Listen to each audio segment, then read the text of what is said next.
অবশ্যই এটা আমাদের বাংলা নববর্ষ, আমাদের বাংলা বর্ষের প্রথম দিন। তো অবশ্যই এটা একটা উদযাপন মুহূর্ত দিন, প্রতি বাঙালির উচিত এটা সেলিব্রেট করা।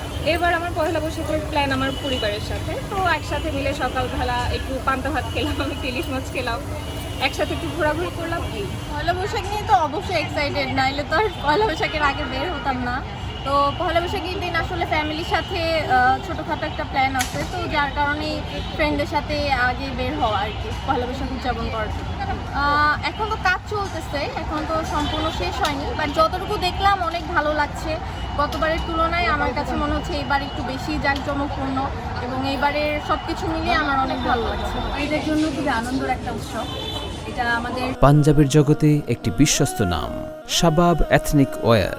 আমরা যে বাঙালি জাতি হিসেবে কী ছিলাম, কী আছি এবং সবসময় কী থাকবো, এটা আজীবন গড়ে নেওয়ার মতো একটা পরিচয়। এবং এই পরিচয়টা তুলে ধরার জন্যই আমার কাছে মনে হয় পয়লা বৈশাখের থেকে বড় আর কোনো উৎসব বাঙালি জাতির জন্য হতে পারে না। প্রত্যেক দিন নতুন নতুন মানুষ আসতেছে, তাদের তুলির ছোঁয়া পড়তেছে মুখোশগুলোতে, তো খুব স্বাভাবিকভাবেই সেগুলো আসলে নতুন নতুন চেহারা নিচ্ছে। আমি মনে করি বিগত বছরের থেকে এই বছরের মাসগুলো নতুন নতুন নতুন মানুষ, সেই মানুষগুলোর ছোঁয়া পাইতেছে মুখোশগুলা। আর মাস্কটগুলোর ক্ষেত্রে, বড় মোটিভগুলোর ক্ষেত্রে আসলে তেমন কোনো পরিবর্তন আনা হয় নাই। পরিবর্তন বলতে কি, মানে যেভাবে করে বানানো হয় ঠিক সেভাবে করেই বানানো হচ্ছে, বাঁশ দিয়েই বানানো হচ্ছে।